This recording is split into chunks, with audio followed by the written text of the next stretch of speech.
The scout ship Vyerxel glided low over the thick, emerald canopy of Earth's Amazon basin, its anti-grav engines stirring leaves in a swirling spiral below. Inside, the primary observation chamber was dimly lit in violet tones, affording maximum visibility for the 3 alien scouts aboard. Scout Commander Trivex stood with his upper limbs folded behind his segmented back, optical sensors fixed on the data feed from the surface drones. His posture was emblematic of restrained irritation.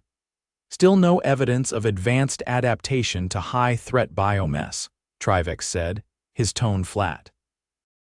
Survey analyst Kelna flicked a claw across a holographic map.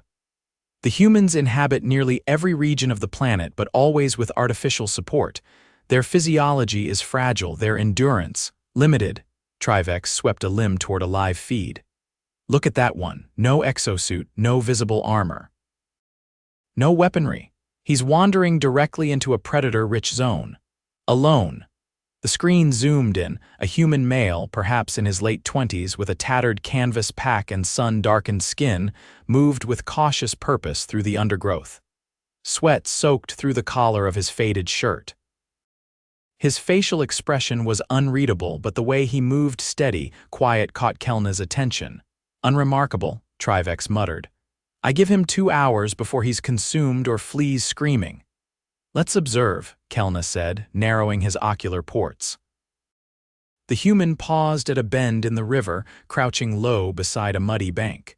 He dipped a metal cup into the water, then stopped. A guttural snarl echoed from the trees.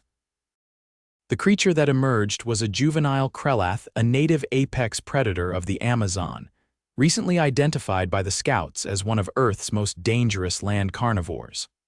Quadrupedal, 6 feet long even as a cub, with serrated 4 fangs and camouflaged fur. The Krelath cub was gaunt, its ribs visible beneath matted fur. One hind leg dragged behind it. The human didn't run. He watched. What is he doing? Trivex asked. The human slowly poured the water out of his cup, then opened his pack and removed a strip of dried meat. He tossed it onto the dirt between them.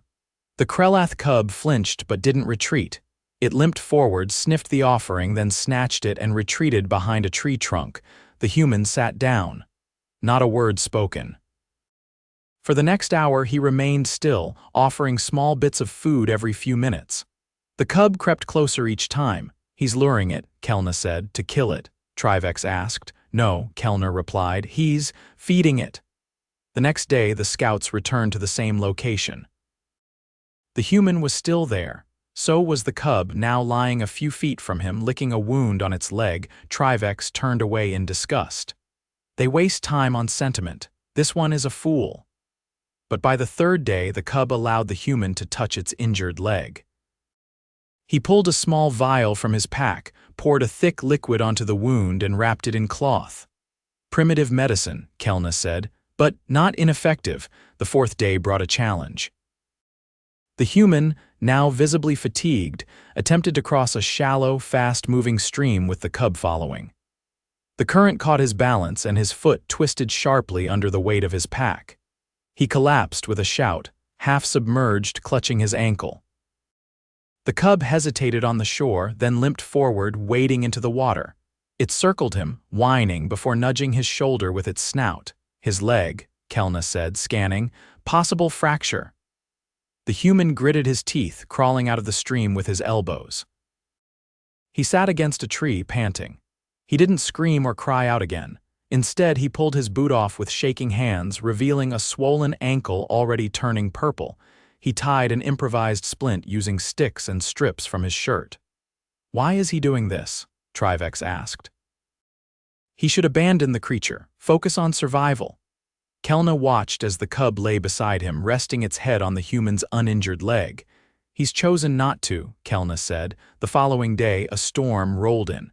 The scout's sensors detected high winds, thunder, and torrential rainfall. The human dragged himself and the cub into the hollow of a fallen tree. He built a small fire with dry moss and kindling protected under his coat. The cub stayed pressed against him for warmth. His body temperature is dropping. Kelna noted. He's risking hypothermia, but he's adapting, Trivex admitted, using the creature's body heat, sharing shelter, efficient co-survival. By day 6, the human's ankle had grown worse, swelling reduced, but he couldn't stand. He fashioned a crude crutch from a thick branch and began hobbling short distances for food and water, the cub trailing him like a shadow. Then came the pouncer, a fully grown adult Krelath. It dropped from the trees with a roar, landing 10 feet from the pair. The cub cried out and darted behind the human. The man raised his arms, yelling, waving the burning end of a branch. The adult Krelath snarled, stepping forward. The human didn't run. He backed slowly toward the river, keeping himself between the cub and the attacker. When the adult lunged, he threw the firebrand, striking its chest and sending a shower of embers across its fur. The beast shrieked and bounded into the forest. The human collapsed afterward, coughing violently.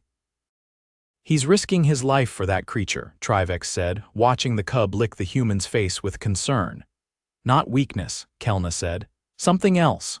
2 more days passed. On the 9th day, a research vessel landed nearby to retrieve the scouts. Trivex ordered a retrieval drone to collect the human for study. But when the drone approached, the cub growled and stood protectively over his chest. The human, barely conscious, weakly raised a hand. "Don't hurt it. Please, it's just scared." The drone paused. Kelna overrode Trivex's command. "Leave them." Trivex turned sharply. "What?" Kelna didn't look away from the screen. "He's teaching it trust, dignity, survival through cooperation. We came to assess strength. This is strength." The scouts left Earth without the human. 1 week later, satellite footage showed him limping into a remote ranger station, the cub still walking at his side. Human medical teams confirmed a hairline fracture of the fibula, torn ligaments in the ankle, and minor hypothermia. He was hospitalized for 3 weeks. The cub remained in a wildlife rehabilitation center under his supervision. When offered a chance to return it to the wild, the man said one word. No, he built a sanctuary instead. And Trivex, from orbit, watched the footage of the Krelath cub curled at the man's feet and said nothing. 3 months later, the sanctuary stood half-built along the river's edge, where the human had first met the injured cub. It wasn't much, just 2 timber structures with open walls, a solar array rigged precariously to a tree, and a makeshift fence that clearly hadn't been designed by anyone with formal training. But it was real, and it worked well enough to keep the cub from wandering into the forest unsupervised. The cub, now heavier, faster, and growing into its adult frame, had been given the name Rook by the man, though he rarely used it aloud. He didn't talk much in general. When volunteers from the Wildlife Cooperative arrived with crates of tools and satellite phones, he greeted them with a nod and went back to hammering a support beam into the mud. "You're the guy," said one of them, a woman in her 50s with a clipboard and sunburned arms. The one who played nursemaid to a half-grown death machine. He didn't respond. She squinted at the cub sitting nearby, licking the inside of a hollowed-out coconut. "You know that thing's gonna be able to take down a horse in another year, right?" He tossed her a length of rope. "Tie the tarp to the west beam, rain's coming from that direction." 2 hours later, the sky cracked open. Rain slashed sideways, turning the forest floor into soup. Most of the volunteers retreated to the storage tent. The man stayed outside, covering a stack of lumber with a salvaged car hood. Rook didn't run from the storm. He prowled the perimeter, ears low but alert, tail twitching. He paused next to a downed log and began pawing at something in the mud. The man limped over, favoring his right leg. "What is it?" Rook growled low. He stepped back. Half buried in the muck was a black cylinder, no bigger than a thermos but pulsing with a faint blue light. The man reached for it, then stopped. Not ours.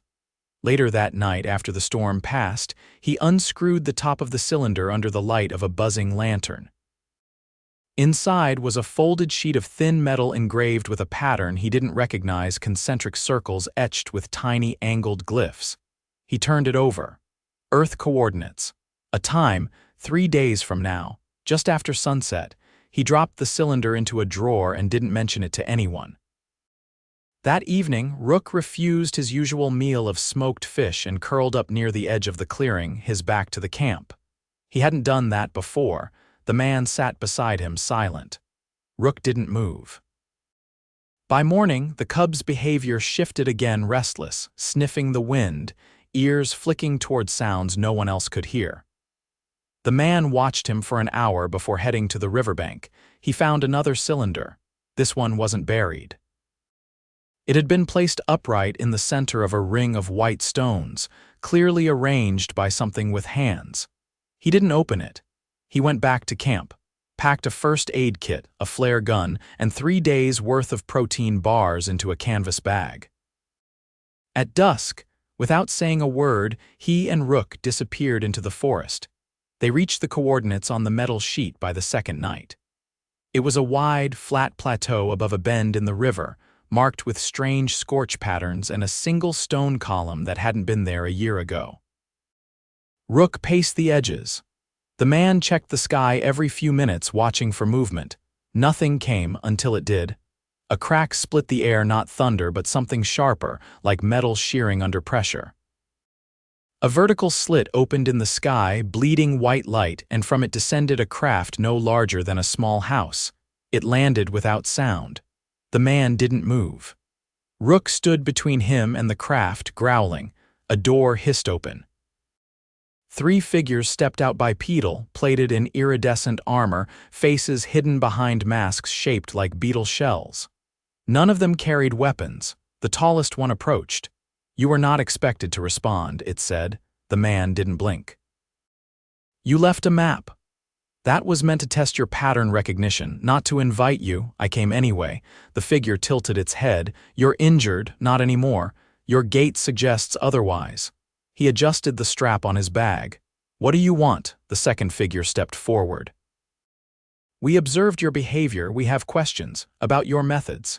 You watched me feed a dying animal. That's not a method. You risked death to preserve the life of a non-sentient companion. Why?" The man looked at Rook, who was now sitting but still tense. "He's not non-sentient. Explain." "I didn't teach him anything. He learned on his own. That's not instinct, that's choice."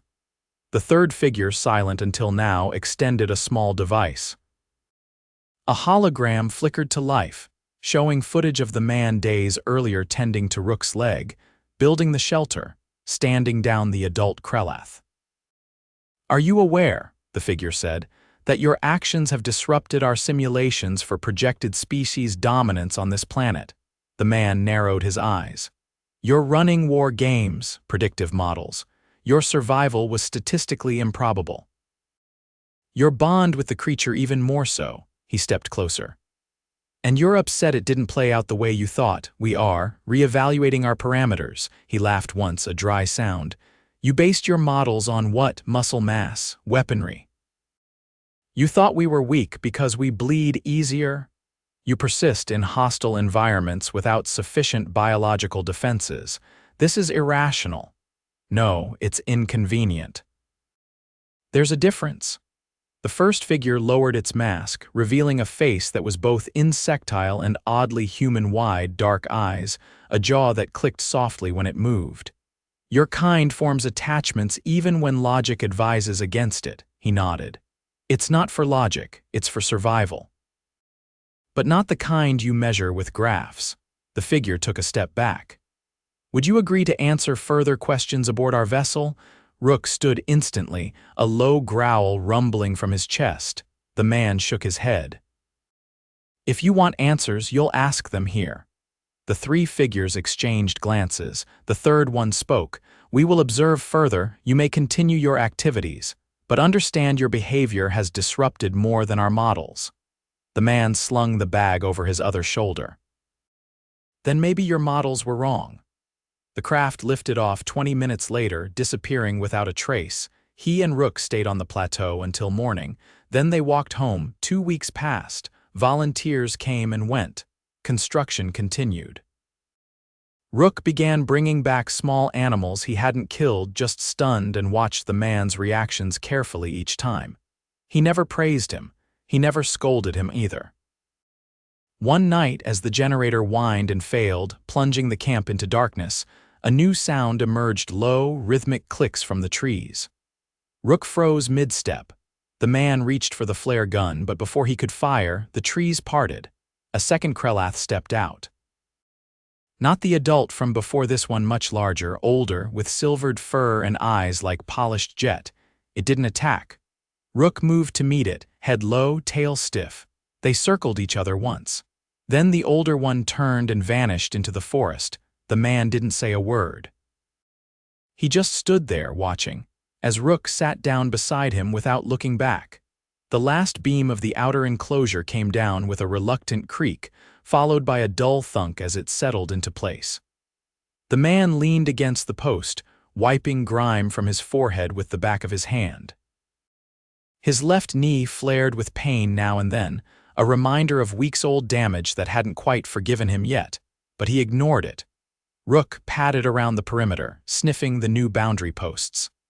The animal's movements had grown fluid and deliberate, no longer awkward, but not yet fully adult. When a loose hinge on the gate rattled in the wind, Rook froze, stared, then reached out with a claw to tap it experimentally.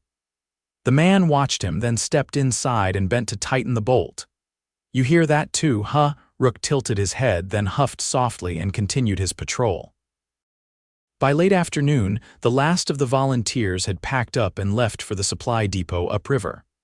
The man hadn't asked them to go, but he hadn't stopped them either. One of them had offered a satellite weather tracker, which he declined. He'd learned enough about the patterns here by watching the tree frogs. At dusk, a government biologist in a khaki vest arrived on foot, carrying 2 boxes stacked and lashed with twine. She introduced herself with a laminated card, set the boxes down, and waited for him to speak. He didn't. She opened the first box and pulled out 3 vials of clear liquid. Vaccines.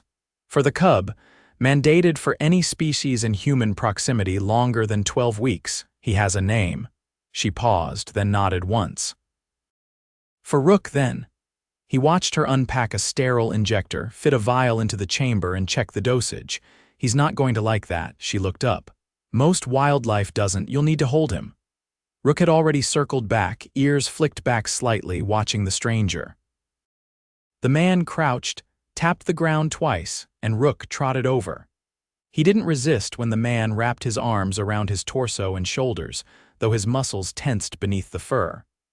The biologist moved quickly, swabbing the injection site and delivering the shot in under 2 seconds.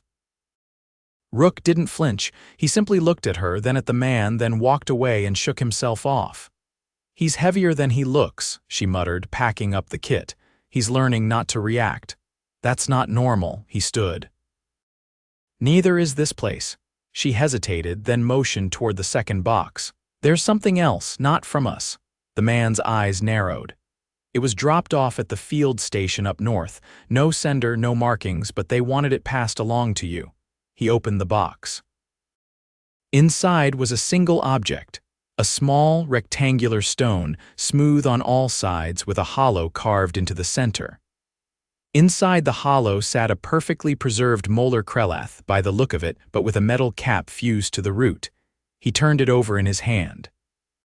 "Why would anyone send this?" She shook her head. "It's not from Earth. That cap, non-terrestrial alloy, our lab scanner couldn't even penetrate it." That night he lay awake in the shelter, the box beside his cot. Rook slept near the door, breathing slow and even. The jungle outside murmured with nocturnal life, but something beneath it felt off, too rhythmic. He reached for the box, pulled the stone out again, and ran his thumb along the edge of the tooth. When he touched the metal cap, it clicked. A sharp hum filled the air, followed by a faint projection above the stone, 3-dimensional, rotating, showing a model of a Krelath skull. Then a voice emerged, low, unaccented, and calm. Observation complete. Subject demonstrates non-instinctual defense behavior, rudimentary tool mimicry, and social bonding beyond imprinting thresholds. Cognitive development accelerated. The man sat up slowly. Conclusion: non-human sapience potential present. Recommendation: isolation lifted. Coevolution viable. Rook shifted in his sleep but didn't wake. The projection ended. At dawn, the man buried the tooth beneath the oldest tree in the clearing. No markings, no ceremony. He didn't mention it to anyone. 3 days later, a team of environmental inspectors arrived via hovercraft. They wore bright orange vests and carried clipboards, audio sensors, and a portable lab unit. One of them, a man with a tight ponytail and dehydrated lips, asked whether the cub had been genetically modified. No, because this level of responsiveness, it's not modified. They tested Rook's blood anyway. It came back clean. They asked if the cub had ever shown hostility toward humans. Only when they deserved it. They didn't laugh. After 48 hours, they approved the sanctuary's operational license, then left without saying goodbye. That evening, the man sat by the river, legs stretched out, a bowl of rice cooling on the rock beside him. Rook lay nearby, ears twitching at the buzz of insects. The water moved slow and wide, carrying leaves and pollen downstream. "You're going to outgrow this place," the man said.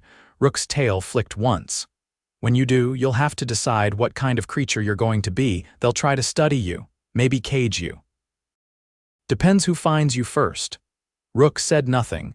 The man leaned back, watching the sky change color.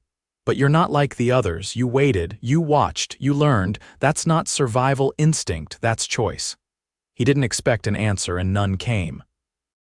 The next morning, he found the outer fence down, not broken, unlatched. Rook was gone, tracks leading north into the dense canopy. He followed them for 4 miles before they disappeared at a waterfall ledge. There was no struggle, no blood. Just a single claw mark carved into the bark of a tree high up where no human hand could have reached. He stood there a long time. When he returned, he rebuilt the fence anyway. Weeks passed. Tourists began arriving in small numbers, guided by licensed trackers. They stayed behind the barrier, took pictures, asked questions. He answered only a few. "Are there more of them? Not like him. Did you raise it from a baby? No. Why didn't it ever attack?" He looked past them toward the forest edge. Because he didn't have to. By the end of the 3rd month, the sanctuary had been added to the International Wildlife Registry. A small plaque was mounted near the entrance with his name and a line about interspecies rehabilitation. He never read it. One night, while repairing a broken hinge on the north gate, he caught a scent on the wind, familiar, musky, sharp. He turned. Rook stood at the edge of the tree line, nearly full-grown, eyes darker than he remembered, posture taller. Behind him stood 2 others, not cubs, not aggressive. Rook stepped forward, stopped just outside the fence, and dropped something at his feet. It was a bundle of woven vines, shaped like the same hollow stone that had held the tooth. The man crouched, picked it up, and opened it. Inside was a single feather, bright blue. He looked up, but the animals were gone. He didn't follow. He didn't need to.